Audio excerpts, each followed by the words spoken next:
Okay. Let's see if we can do this one. And right. I wanted, because one of us was saying how much she wanted an academy for independent scholars. And she's from Serbia. I was realizing, yes, those of us who are outside of academy now, who are pensioned and so on, that there is this sort of thirst for being amongst fellow academics. So perhaps we could do an Academia Bessarione. And this is the house he had in Rome, which I absolutely loved, and I don't know how to advance it. No. Okay, so I think we'll drop the final E on Bessarion and give the English form of his instead of the Italian. But he is the Greek cardinal who came to Italy when they needed to get help for Constantinople, which wasn't exactly coming. But at the Council of Florence, he was the one who read the statement in the Duomo about uniting the Orthodox and the Catholic churches, and then lived in his palace in Rome with his library and his long beard, and he became and so we decided that we should call this the Academia Bessarion, because there was a house with a library in a garden, which is Cicero's definition of happiness, is a library and a garden. And tonight I wanted to talk about, and have us all talk about, Dante's Vita Nuova. And this is to the original house. Perhaps it was rebuilt after Dante was exiled and the Black Guelphs have destroyed his house, but it is close enough to the original. And this is a photograph of it. The present Museo Casa di Dante is fake. It was built in the 1920s, and that's you can still see the door there.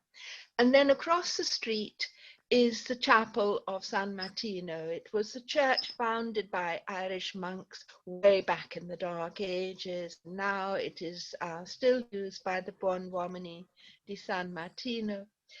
There's 12 of them, and they meet every week and divvy out the money and give it to the proud poor anonymously. Um, when I was traveling from library to library with a Uriel pass on the Brunetto Latino manuscripts, there were often young Japanese students in the trains, and they were telling me how they studied with space and time. So what I'm doing here is giving you Dante's space where he was born, and explaining that he uses his autobiography, as had Augustine, Augustine, Boetius, and Brunetto, placing themselves in their text, and you become, they are your surrogate. So that's the sense of local habitation and a name. And I think it's really important with Dante to have the sense of his presence in Florence. This is the Torre del Castagna, where he will be prior, and he will exile his great friend Guido Cavalcanti and his great enemy, Corso Donati. Guido will die as a result of this. All three, Francesco de Barberino, Dante Alighieri, and Guido Cavalcanti, were fellow students of Brunetto. This is the tower of the Badia monastery, which is just very close to his house, where he would have heard the monks singing the psalms in Latin, in Gregorian chant that he puts into the Commedia. And then this is the Bargello, and there's a plaque on it written by Brunetto Latino, citing Luke and boasting Monteperti and its disaster in a rather Trump-like way, that they have all the sea, land, and so on. I won't be able to get all of this, but he was baptized here in the baptistry. Not all of the mosaics were in place, but some of them were, including angels and so forth. And then he begins the Vita Nova with the rubric in incipit Vita Nova in red letters. And this is about the Red Sea, which is emblem of baptism. And then at 9 years old, he will see Beatrice, and he sees Beatrice 9 times in the Vita Nova. Meanwhile, Kant married off to Beatrice, Farinata's daughter, a piece of Cardinal Latino, but he instead loves Giovanna. And then you have Dante was orphaned. Brunetto Latino was made his guardian by his stepmother in the 1280s. And he's probably the scribe of the Tesorito Mare Amoroso, presents a wonderful sonnet to Sir Brunetto to accompany the Vita Nova, saying that this is something that needs interpreting. And then there are also two Tesoro manuscripts by the same scribe, and I think these are in Dante's hand.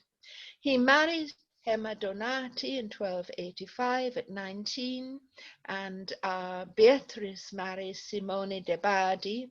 She is the daughter of a very wealthy banker, and she marries another banker in 1287.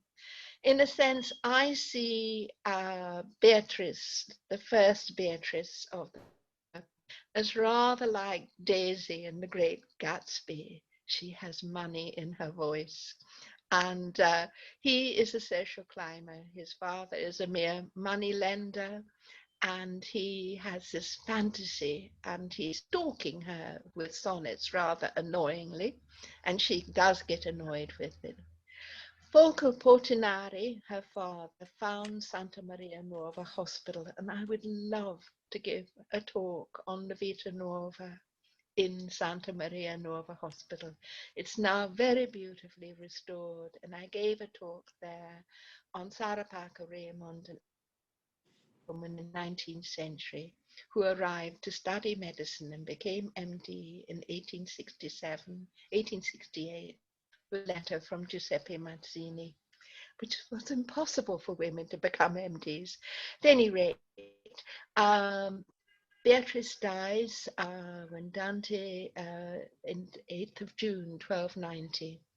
And the following year is the fall of Jerusalem. And Dante will sort of make allusions to that with Jeremiah, the city sitting desolate, and so forth. So this is not coming through very well, but this is Brunetto. This is Francesco da Barberino, and this is Dante holding the Tesoro in his lap.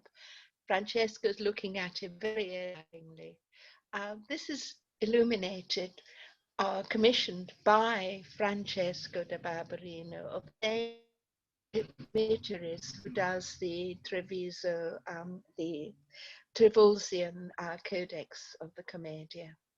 And then this is Dante writing out, I think it's Dante, the Tesoretto Amoroso.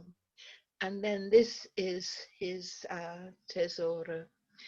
I was able to pinpoint when Dante would have been studying with Brunetto by studying all of the documents Brunetto wrote in his own hand and which mentioned him. And his fellow student creates these marvelous books. This is Documenti d'Amore with Cupid on the horse. And I'm so sorry, our images are, I think, covering up the other one of the same figure of Cupid, the god of love, Amore, in the Tesoretto by the same miniaturist. And this is Ovid teaching Brunetto the art of love and the remedy of love. These texts are palinodes. They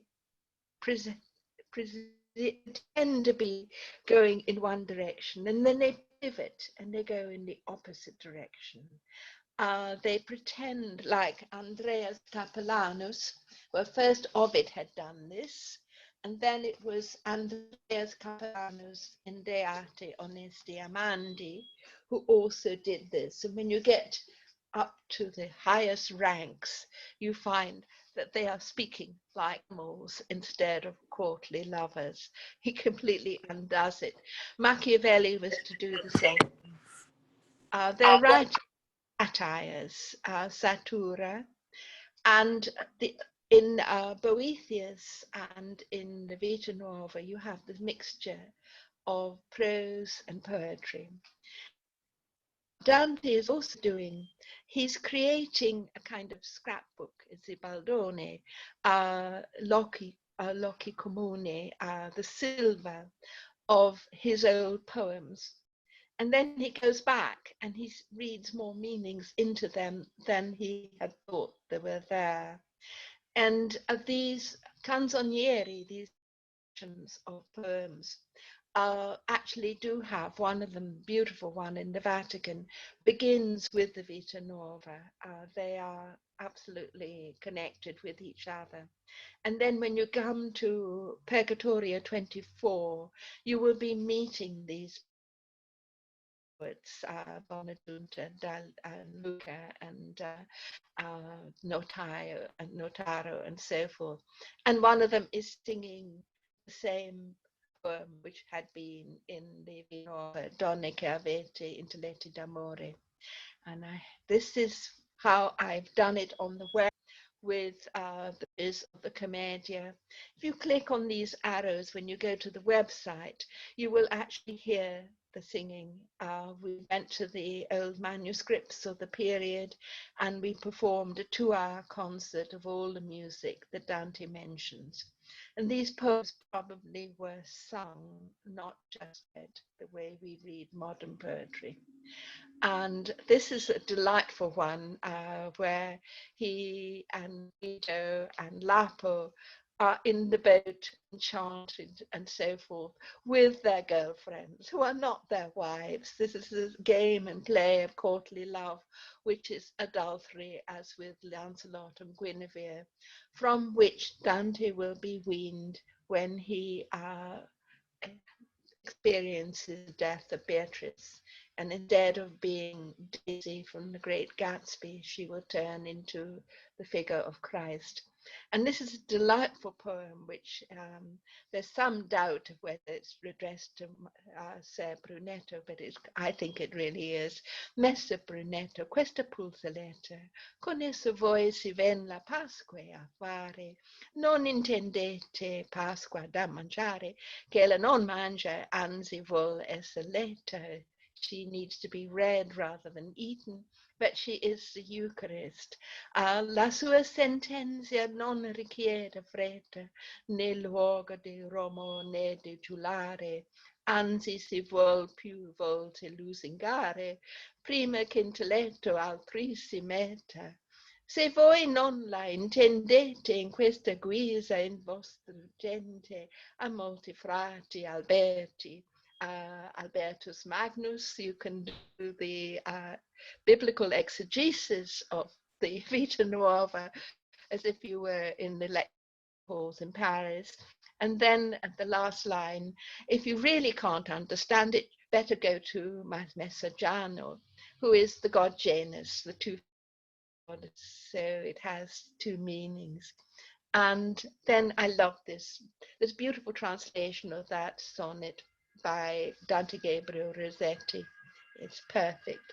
And here he is, young Dante Gabriel Rossetti, identifying with Dante painting angels, the scene where Beatrice's brother comes to Dante after Beatrice's death a year later. And Dante is painting the angels. He had the experience, as also did Francesco da Barberino, as also did Brunetto, as also did Alfonso Savio, whose manuscripts Brunetto had witnessed being illuminated. And I love the way Dante Gabriel Rossetti, who's never gone to Italy, he's born in exile, really understands that in every Florentine room there used to always be a Madonna and so forth. And this is so evocative of the Ponte Vecchio. Now, I need to stop the share. That's what you should have been able to read. And Alex, welcome. And so we've got Laura from Connecticut. I'm from Florence. Danuta's in Vienna. Angie is in Colorado. Ryan is here, and Alex is in Boston. Can I hear you? Can you unmute? Unmute. Right.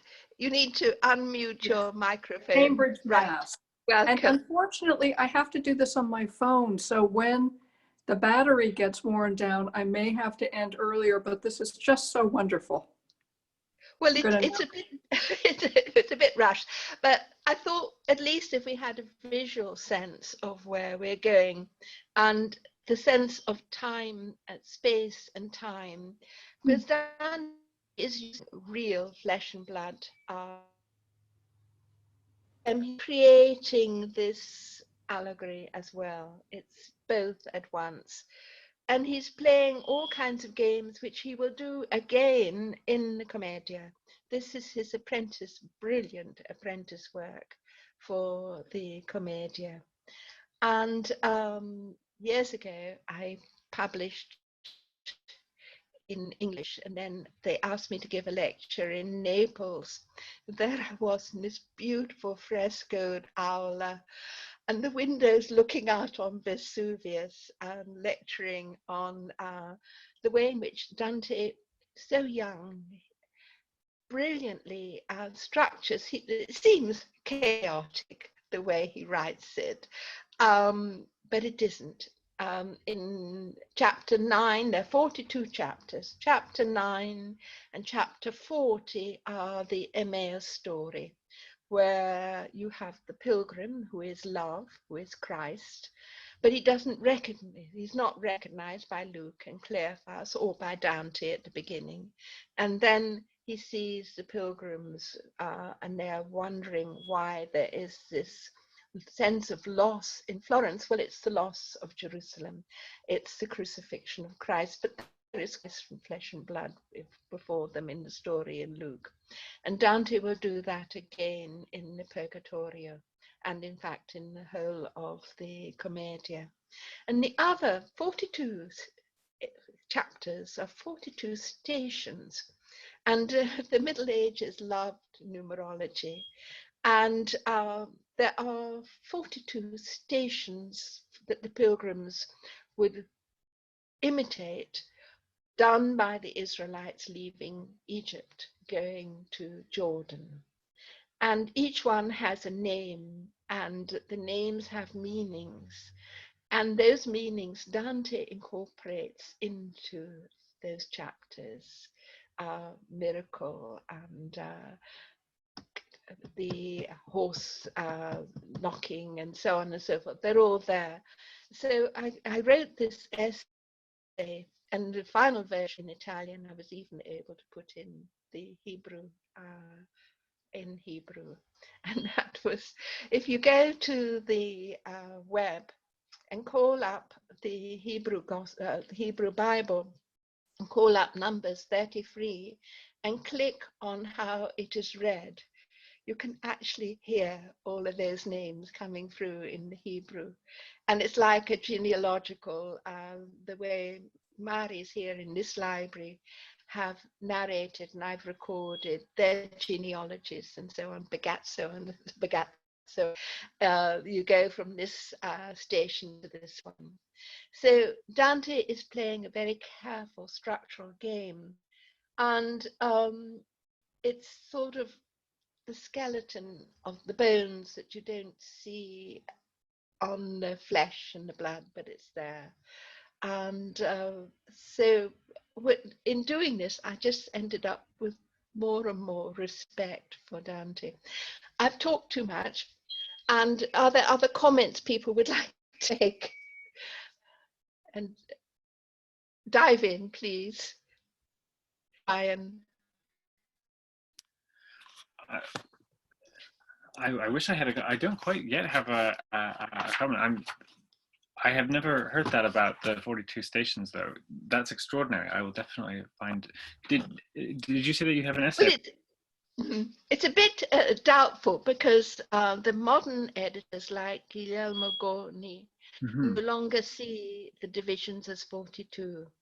But it comes through in almost all of the instances. I can send you the paper. That would be lovely. That would be very lovely. Very, very interesting. You're working on metrics in Dante, right? That's the hope. Yeah, that's what I'm trying to do at the moment. Yeah. And Danuta, did this make sense in terms of Latin medieval literature? Can you unmute? Can you unmute your microphone? Yeah, I've now unmuted it. I'm vaguely remembering, I may not remember this right. I seem to remember some letter of St. Jerome's perhaps on these months. Yes, it's Jerome. Yeah. Writing to Fabiola. Right, to Fabiola. That's right. And I love his letters to Fabiola. He also does one wonderful letter on why Erin's robe is hyacinth in blue.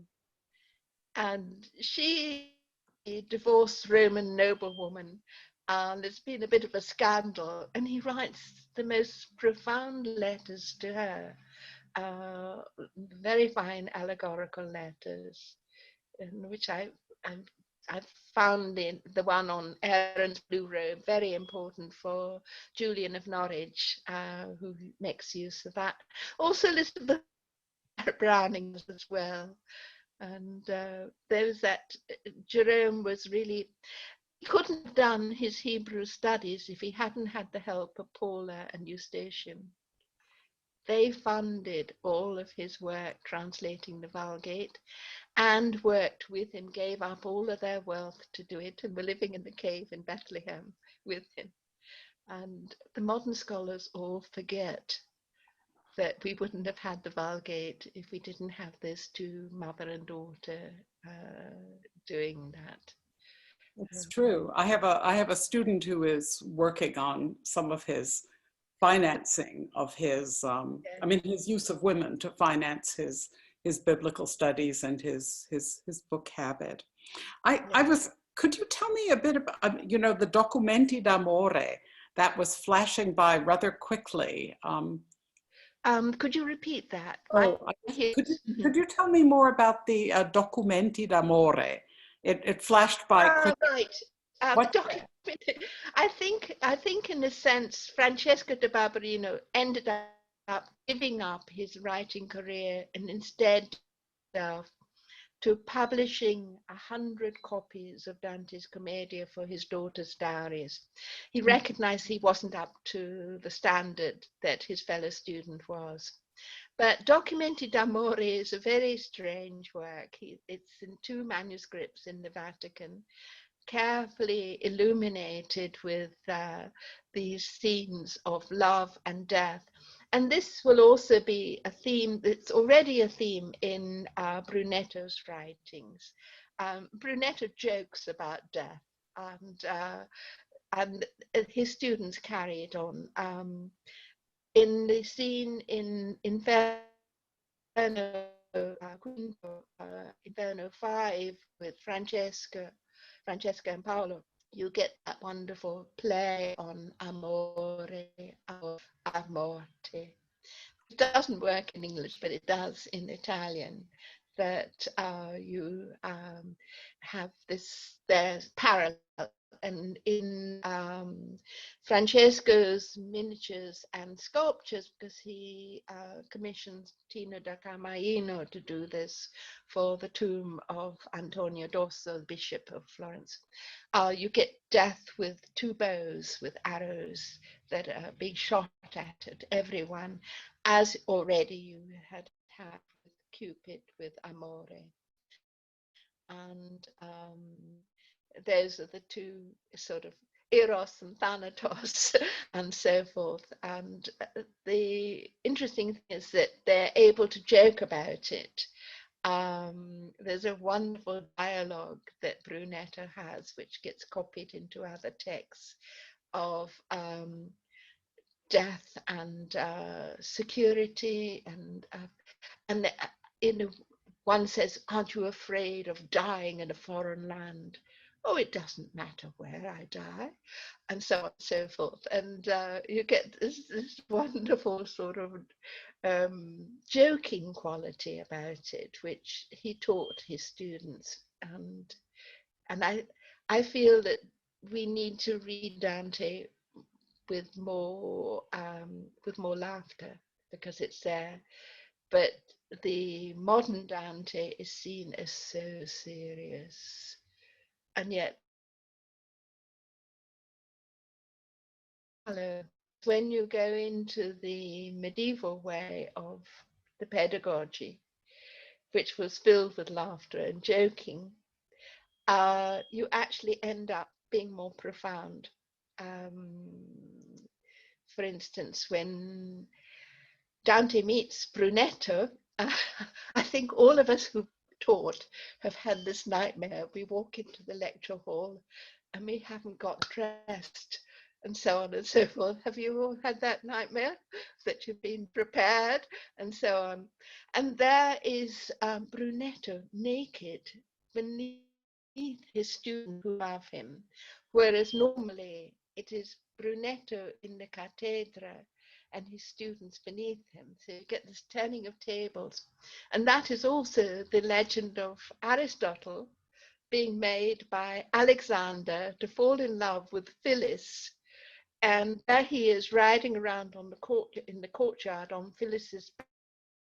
Alexander, his student, is laughing at him from a height. And that's being replicated in the scene where Dante meets his teacher. And so I think the Commedia is about education. And we are being educated as we read it, because we are Dante as we go through the text. And then there's this lovely retelling of the Commedia by Christine de Pizan, Le Main de Longitude, where her guide is the Sibyl, who had been Aeneas's guide. And the Sibyl is an old, harried lady like me. And Christine is this young, beautiful widow. And she is being educated in government for Europe, because Christine was writing for the kings and queens of France, teach them what Brunetto had already been teaching in the Tesoro. I'm talking too much. Comments, questions? Well, Julia, I told you that if I were here, you would be doing all the talking, if it were only the two of us. Right, we were a bit of that happening. But We've been also we've been discussing with someone who is writing a book on theology, yeah. And then also who's from Kenya. She's a brilliant Dante scholar, Dante and music, and she's written a novel called Rain, which is about well, Africa and America, Europe, and so forth, decolonization. And so often we've just been the two of us, and then the final Zoom were people from Kenya, our parents, everyone all over the place, and it was glorious. Can you talk possibility of Zooming? Can you talk about your new book about Brunetto a little more, about the research? Right. I'm just hoping that we will get it into print. I've got a DVD now, a DVD, which has, it's not only the text I've edited and transcribed, but it's also a whole library to go with it. Ryan, did I give you a copy? Yes. Have you had a chance to look at it? Can you tell us about it? This one here, yes. I definitely have had a look at it. It's remarkable, and I actually, I don't, I won't, I think you'll do a better job of describing what's there. I wanted to ask about the set of manuscripts though, because you mentioned them in your talk and the one that Dante writes too. Mm-hmm. And I hadn't seen that it contained also the Mare Amoroso, which is very interesting too. Does that, do you think that that poem originates in that context around Brunetto? Well, I'm sorry, I'm not hearing you perfectly. What is one that there was a whole batch of manuscripts that mm-hmm. were all similar, but textually not, because they're orally presented, and this was the Arab way of writing books. The Christian monks would be one monk in his cell doing one copy, whereas at the court of Alfonso el Savio, he was using the Arabic method of dictating his book to a room full of scribes. So you get multiple copies and beautifully illuminated. These would be the regal manuscripts, for instance, of the Las Cantigas, but also Historia and so on. And this was carried out when Brunetto did this in France, when he was in exile, and then when he came back from exile and after the Sicilian Vespers, he was doing this with these 3 students. And they're named in the early commentaries, and they say themselves, Francesco says that they were. And then we've got these manuscripts, which include the almost eyewitness account of the Sicilian Vespers. It's thrilling reading with Gianni di Procida and his company. They're both disguised as Franciscans, and the other is called Accado Latino, and I think he's Brunetto. And they're going to the Emperor of Constantinople, they go to the Genoese, the Aragonese, they even go to Charles of Anjou himself to raise money against Charles of Anjou. And they succeed in stopping his crusade against Constantinople. And the account is glorious to read, because it's a sheer chutzpah, it's foggy bottom memoirs, and the same illustrations for the astronomy are in these manuscripts and so on. And then that's all in the 1280s. And then in the 1300s, you get Francesca de Barberina goes back to the original version that Brunetto had written in the 1260s, instead of these 1280s with the new chronicle editions. And it's those later versions which got into print. Only Michele Amari goes into editing the ones about the Sicilian Vespers. But that Sicilian Vespers account is in the manuscript, which is in the same hand as the Ricardian Tesoretto, which I think is Dante's. The Ricardian Tesoretto is fascinating because it's written by a student, immature, the handwriting, but it's the same handwriting that becomes more mature in the Tesoro with the R that goes by. And it's this handwriting which Francesco will copy when he does the Commedia in Cancelleresca. And Francesco, when he does Brunetto's manuscripts, does it in the more rounded textualis.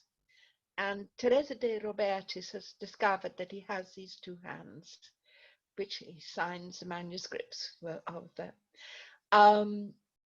Now we have Leonardo Bruni saying that Dante's hand was, the letters were tall, elegant, and that description matches the scribe. And there's another manuscript by the same group of students, and it's on Dante's manuscripts are on rather bad parchment. He's not wealthy. He's a scholarship student, let's say, and taken on by Brunetto, but not from a wealthy background. He's an orphan. Guido Cavalcanti also, I think, is the one who does the manuscript in the Bibliothèque Nationale, which matches these other manuscripts, which has the same astronomical diagrams, and then has the sommetta describing how you write letters to Ugolino Gherardesca, and so forth. Many other characters in the Commedia, the historical characters. He's giving the diplomatic formulae, and this is why I sort of feel it's a bit like the Smoking Pistol. Helene Wierusowski wrote about that particular manuscript, and for a long time I thought it was Dante's, but the hand isn't right. It's Litera Textualis, it's not Cancelleresca.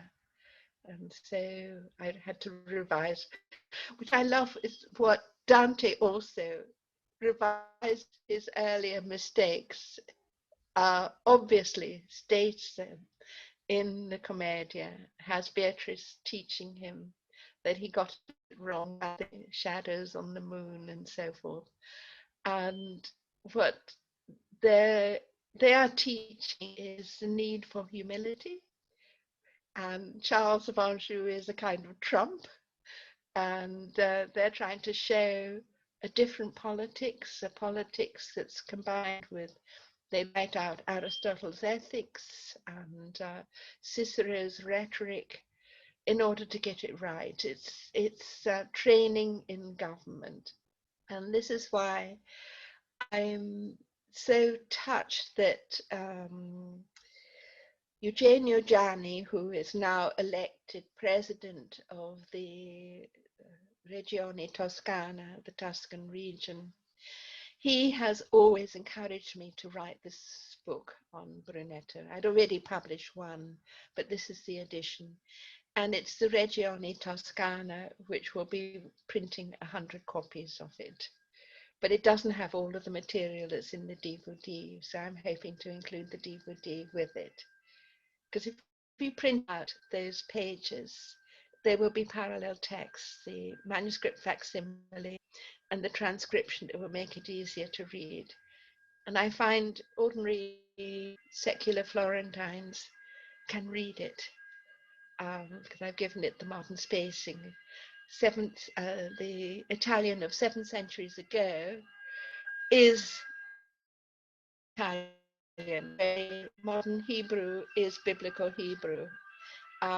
Italy deliberately went to Dante's Italian as the father of the language. Is that correct, Danuta?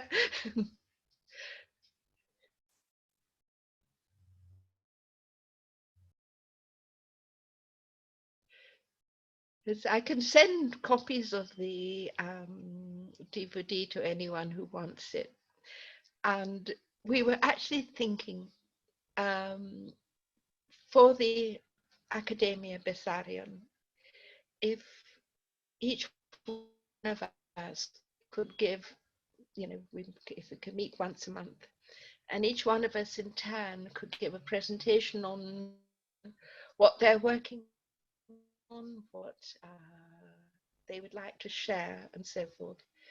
And is this possible?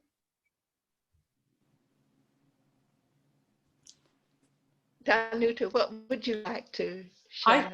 I don't know. I don't have anything on Dante going right now. I'm actually working on, but it's possible I might have something that could be tried out on you all. That could be possible. I might have something to try out on you all that might perhaps would be wonderful. Yeah. Yeah, it might be related to something that relates probably more to the Commedia, but good. There's a possibility. Yeah. I'm not sure. That would be wonderful. Alex, certainly... the Saints' Glory.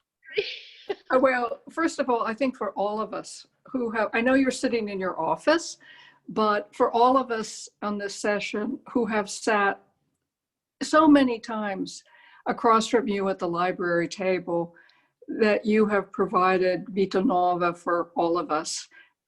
You are an incredible fountain. As I sit here in what is, so I sit here with, I can't see it. Okay, yes, yes, yes. but I sit here in what is still sort of Radcliffe buildings. But to, you know, as you were talking, I'm thinking of how this scrapbook, his so-called scrapbook of Vita Nova. That's what he's doing, right? It's a writer's. And he has anticipated exactly how modern fiction has gone. But I also, I am now maybe a 5-minute walk from where the wonderful poet who just won the Nobel Prize, Louise Glück, lives. And, you know, one of her most beautiful books is Vita Nova, which is really all about the two sides of love. And so anyway, Julia, I thank you profoundly, as we all do, for, I am just going to sit and listen to this, but I would love to hear from all the other people who are participating in this, because clearly it's a rich, rich, rich, rich source. The Laurentian Library, this is for Danuta in a way. There's Boccaccio's The Baldoni, and I forget which manuscript it's in. He transcribes all of Terence's comedies and all of Apuleius's writings. And in the Zibaldone, he also describes how he is sent by the Comune of Florence to Ravenna to give 50 gold florins to Beatrice, who is the nun who is Dante's daughter. And it's so lovely. When I found this, I was just so moved. And then when they had the conference in Ravenna last year, and I said to Giuseppe Leda, I didn't have the money to stay in a hotel. He put me up with not the nuns of the order where Beatrice had been a sister, but who were associated with them. And it was just so moving, that. Oh, wow. Rob, do a Julia, talk on sorry. metrics. I just have a short thing to say, and then I'm going to have to Yes. leave, unfortunately, pretty soon. You mentioned at the very beginning of doing possibly a talk at some point on Vita Nova and Ospitale, the Santa Maria Nuova. I would love to hear that. We all know the talk that you gave, which was basically a 19th century optic, but I would love this one. It would be terrific. There's a wonderful novel that's just come out by Ijaba Shego. She's Somali born in Italy, and she has done all the research from Concord, Massachusetts, and on Edmonia Lewis, who was at which college, I forget, got expelled, so forth. She combines them into one character. With Frederick Douglass, they all come to Italy, and she layers it with her own experience of meeting with discrimination because she's Black. And it's a brilliant novel. And the heroine arrives at Elizabeth Browning's tomb here in this cemetery, saying Theodore Parker's lines. And at which point, you know, I'm trying to get her to come to Florence. She lives in Rome, to do a book presentation, because it's such a powerful novel and so brilliantly researched, and it's so much part of this place here. The lecture at Santa Maria Nuova Hospital on Sarah Parker Raymond was absolutely fascinating, but terrifying too, because so many of the women in this cemetery died following childbirth because the male doctors didn't know to wash their hands. The oblate, the women founded by Monna Tessa, who was Beatrice's nurse, had been keeping everything clean that they were involved with for 7 centuries. And so, you know, it was really a very powerful moment in that lecture hall. I love being able to see to in the right places. I was talking on James Joyce in the Ala Maxima in St Stephen's Green in Dublin once with Leslie Fiedler, and that was, you know, just a real thrill. Anya, we haven't been hearing from you. Can you unmute your microphone? I'm Yes. sorry, Julia. Yes. Well, I'm not a Dante scholar, you know, I'm here because I'm more of a student rather than a teacher of Dante and the research. I'm not so sure to what extent I can contribute anything that you haven't heard already.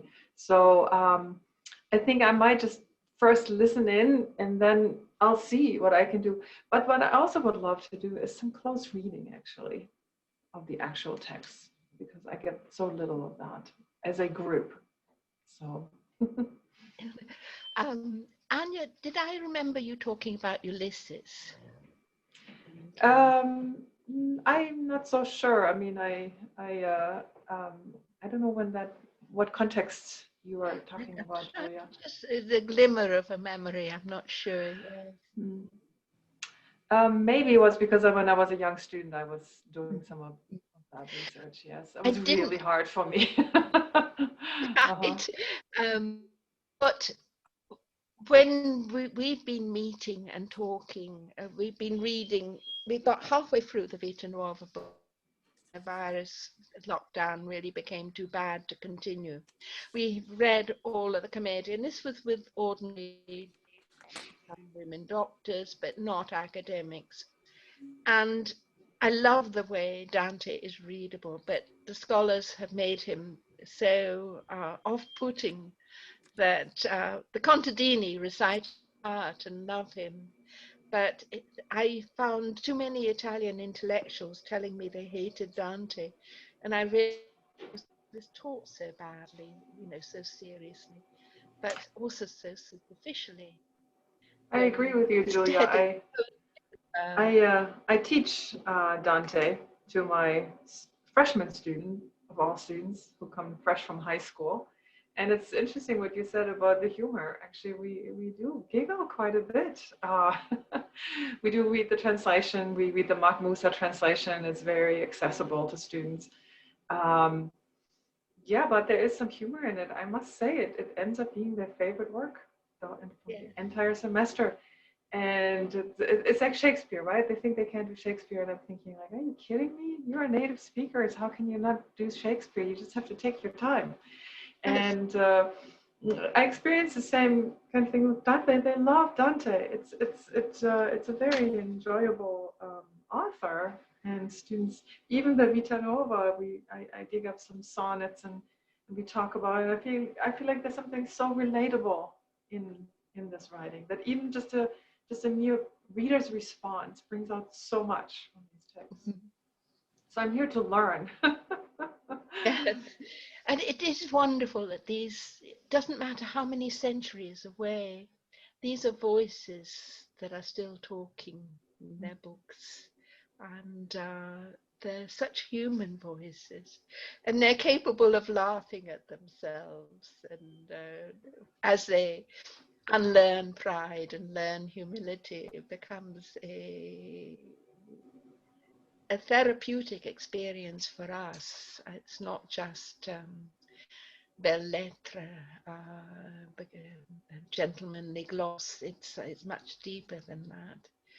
And I found it very moving with in fact, I wanted to mention this. To buy more copies of the Vita Nuova for my readers, I went to the bookstore. I found this. This was published in 1930. I love the cover. It's by Scarillo, and I always found his research excellent, on Brunetta Michele Scarillo. Beautiful notes, lovely large type. I wish modern books were like this. And also, this book came to me through the lockdown from New Delhi, and I ordered it the leather binding because it only cost €12. I had to pay €15 customs duty on because of the cover. It was translated by Joseph Garrow, who's buried here. Joseph Garrow was the son of an Indian princess. His father was an English civil servant, and the half-sister, when his father died, had to raise him. And the money was left by his father for him to have the most excellent education. And he did. He was the first person to translate the Vita Nova into English. And he did it with a beautiful parallel text, Testa Fronte. And a very fine translation. And it's done back, this is back in 1846. And this I find fascinating. But the problem is he's given it the wrong title, The Early Life of Dante Alighieri. So nobody caught on that this was a translation of the Vita Nova. They thought it was a biography, and it is an autobiography. And that's why I wanted to begin with Ovid and Augustine and Boethius, because it is in that vein of the conversion story that pivots from ignorance and sinning, the pear tree, and so forth, to finding Beatrice comes face to face with God at the end of the Vita Nova, which means that she is giving him the path to get there too. And I think those kinds of, one of the things that ended up was very interesting with our group was that the women were talking about how annoying it by men. Forgive us, Ryan. But there had been this whole tradition of writing these sonnets to women. You know, if you don't go to bed with me, I shall die of anorexia and so forth. And Dante goes through all of this posing and neuroticism and so forth. And Boethius was in the same situation. In the beginning, he's writing under pain of death in the most horrible form. He will have cords bound around his head until the eyes pop out and be finished off with the bludgeon and the axe. And he knows this is going to happen. He's on death row, and he writes a consolation of philosophy. And it begins with him chained to the halls of the theatre. And he's writing these sort of sonnets about that. And philosophy enters the room and she says, "Begone."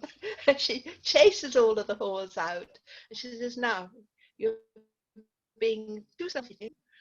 You've got to shake yourself out of this." And I used to say to my graduate students and others when they would come depressed, read Boethius.